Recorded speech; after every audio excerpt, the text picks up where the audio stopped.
Sebelum pecah perang Baratayuda, tanpa seizin dari para pepundennya, Raden Gatotkaca mengajak saudara-saudaranya, para putra Pandawa, mengadakan latihan perang di Tegal Kurusetra.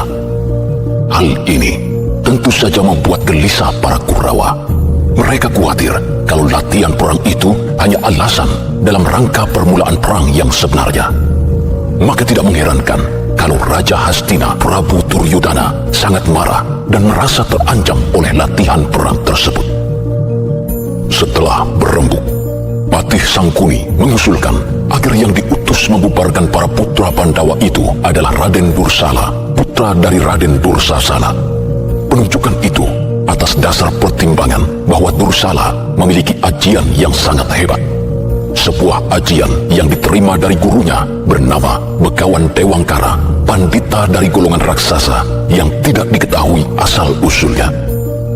Duryudana setuju atas usul Sangkuni dan lantas memerintahkan patihnya itu untuk menemui Dursala.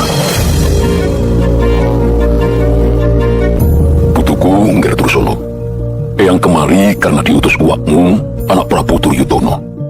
Tujuannya adalah meneruskan perintah agar kamu membubarkan sekaligus mengusir anak-anak Pandowo di bawah pimpinan Gatotkaca yang sedang berlatih di Tegal Kurusetra. Apakah kamu berani melaksanakan perintah itu, Nger?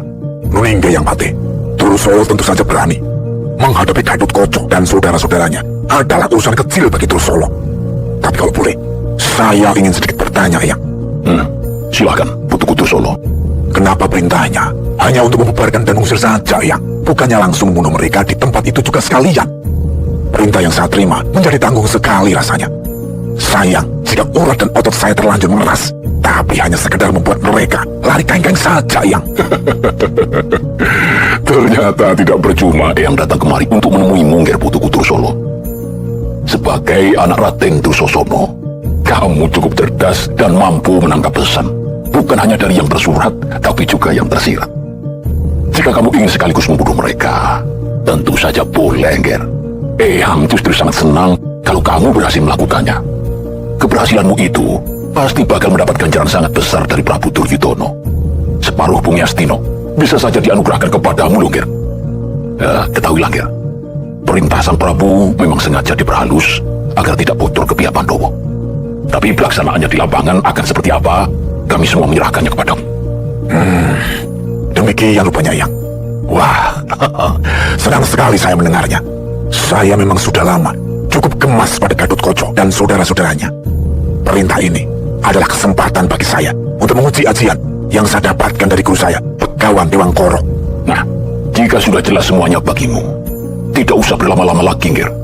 Silahkan berangkat sekarang juga bersama bala tentaramu. Rampungi mereka secepatnya. Sedeko, Yang Patih. Ngestu akan gabung. Sebelum ke Tegal Kurusetra, Dursala menyempatkan diri untuk mampir ke pertapan Begawan Dewangkara. Dia meminta agar sang guru mendampingi tugasnya kali ini, mengingat lawan-lawan yang dihadapinya juga memiliki ajian yang tidak bisa diremehkan. Tanpa keberatan sedikitpun, Dewangkara akhirnya turut berangkat bersama rombongan. Keberadaannya membuat anak Dursasana itu menjadi semakin percaya diri. Dia merasa kesaktian yang dimilikinya tidak akan ada yang bisa menandingi. Dia juga percaya bahwa ayahnya, Raden Dursasana, Patih Sangkuni dan para Kurawa ada di belakangnya jika terjadi sesuatu yang tidak terduga. Belum lagi iming-iming ganjaran yang akan diterima jika berhasil membunuh musuh yang ada di Tegal Kurusetra. Ketika sampai di Pakuwon para putra Pandawa, Raden Dursala dengan pungahnya membubarkan latihan Gatotkaca beserta saudara-saudaranya. Tentu saja mereka tidak suka diperlakukan demikian. Di Pandegani Gatotkaca, mereka melawan rombongan Dursala. Pada awalnya, Gatotkaca menguasai jalannya pertarungan. Tapi setelah Raden Dursala dibisiki Begawan Dewangkara, tiba-tiba Dursala berubah wujud menjadi sangat mengerikan. Seluruh tubuhnya seperti diselimuti asap hitam yang berbau sangat busuk. Gatotkaca yang terkena pukulan Dursala mendadak seperti dilolosi tulang dan otot bebayunya. Sementara kulit tubuhnya berubah biru hampir hitam. Gatotkaca telah terkena ajian andalan Dursala, yang disebut ajian Wimanasara atau angin Garuda, sebuah ajian berwujud angin yang mengandung bisa atau racun mematikan. Di detik-detik hembusan nafas terakhirnya, mendadak sekelebat bayangan menyambar Gatotkaca lalu membawanya terbang menjauhi medan pertarungan. Terpekur Gatotkaca di hadapan sosok berwibawa yang bertempat tinggal di Gunung Surini atau Sukorini. Di sanalah pertapaan Cemara Tunggal yang diampu oleh Resi Seta berada. Sebelumnya, Gatotkaca telah diselamatkan oleh Hanoman, resi dari zaman kuno yang berasal dari bangsa Wanara, lalu menitipkannya ke pertapaan itu. Dengan kesaktiannya, Resi Seta, putra Prabu Matswapati Raja Wirata, nyawa Gatotkaca bisa diselamatkan, disembuhkan dari bisa atau racun yang sangat mematikan. Duh, Eyang Resi, tidak terkatakan rasa terima kasih saya pada Eyang, karena Eyang telah memulihkan keadaan saya seperti semula. Tapi sungguh, saya malah menjadi terbebani peristiwa yang baru saja saya alami. Saya merasa malu atas kekalahan yang saya alami. Karenanya, daripada hidup menanggung malu, izinkan saya minta dibunuh saja saat ini juga. Namun, jika saya diharapkan untuk tetap hidup, saya mohon agar Eyang Resi menunjukkan bagaimana cara saya untuk menang menghadapi Kakang Dursolo. Ger buyutku Gatotkaca, Eyang buka saja bahwa ada satu ajian yang mampu menghadapi ilmu yang dimiliki Dursolo. Namanya Aji Norontoko. Eyang tidak keberatan menurunkan ajian yang bisa mengungguli atau mengalahkan ajian Wimonosoro. Tapi, apakah kamu kuat memenuhi pitukon atau persyaratannya, Ger? Apapun pitukonnya akan saya penuhi, Eyang. Yang penting, saya bisa menebus rasa malu dan bisa mengalahkan Kakang Dursolo. Sekali lagi, jika tidak, saya lebih baik mati saja, Eyang. Ya, baiklah kalau tekadmu memang demikian, Ger. Perlu kamu ketahui sebelumnya, ajian Wimonosoro atau Wiworosoro yang juga dikenal sebagai Aji Kineng, Aji Kumbul Geni, Aji Pangrayangan atau Aji Condrowiro mengandung watak yang sangat buruk. Siapapun yang terkena ajian itu akan menjadi hitam seperti terbakar. Bagi yang tidak punya kesaktian apa-apa, dia akan lebur jadi abu. Dursolo telah mendapatkan ajian itu menggunakan cara-cara yang tercela. Sebaliknya, Aji Norontoko yang akan Eyang berikan padamu memiliki watak baik dan bersih. Hanya saja, untuk mendapatkan ajian ini tidak mudah.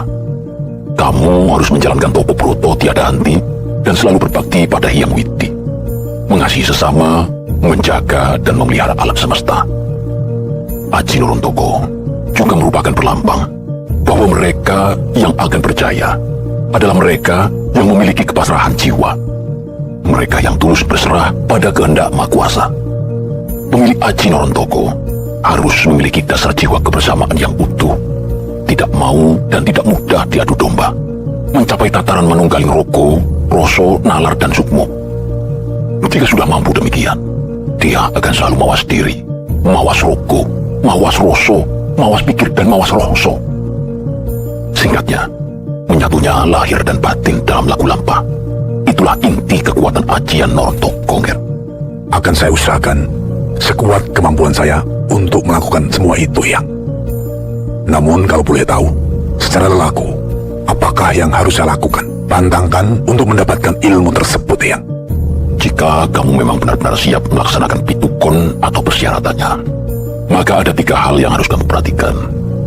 Pertama, jangan pernah menengok bayi yang belum berumur 8 hari atau belum genap sebulan. Katakanlah, jangan pernah menengok bayi sebelum puput pusaranya. Kedua, selama sepasar, kamu harus menjalani pati kenik, tidak boleh makan maupun minum apapun juga. Ketiga, selama 40 hari 40 malam, kamu tidak boleh berdekatan, apalagi bersentuhan dengan perempuan. Nah, apakah kamu sanggup menjalani laku itu, Gatotkaca? Sungguh besar niat saya untuk mendapatkan ajian itu, Eyang. Karenanya, seberapapun sulit syaratnya, tetap akan saya laksanakan. Nyuwun pangapunten, apakah ada lagi yang harus saya lakukan, Eyang? Ada, Ger. karena Aji Norontoko sangat mematikan. Maka sebelum kamu menggunakan ajian ini, pastikan musuhmu sudah kamu beri nasihat agar dia menyadari kekeliruan, kesalahan, atau keangkaramurkaannya lebih dulu. Dengan begitu, kamu tidak akan dituduh semena-mena dalam menggunakan ajian Norontoko. Namun jika hal itu sudah kamu lakukan, tapi musuhmu tetap keras kepala, semuanya akhirnya aku kembalikan kepadamu. Sentiko, Ngistra Gendawo yang... Baik Langgir, sekarang ulurkan tangan kirimu. Eyang akan meracah telapaknya. Bukalah telinga batinmu secara sempurna, karena Eyang akan membisikkan rapal dari ajian Norontoko. Dan demikianlah yang terjadi selanjutnya. Gatot Kaca menerima reracahan dan rapalan sebelum kemudian memperkuatnya dengan lagu ataupun pitukun. Resi Seta memang sosok yang luar biasa. Kekasih hatinya tidak lain adalah Yang Maha Suci semata. Kelak ketika pecah perang Baratayuda, Resi Seta didaulat menjadi senopati pertama di pihak Pandawa melawan senopati Kurawa, Resi Bisma. Tombak pusaka Kiai Salukat milik Bisma berhadapan dengan Kiai Lukitapati. Pusaka itulah juga yang kemudian menemaninya gugur dari tangan Resi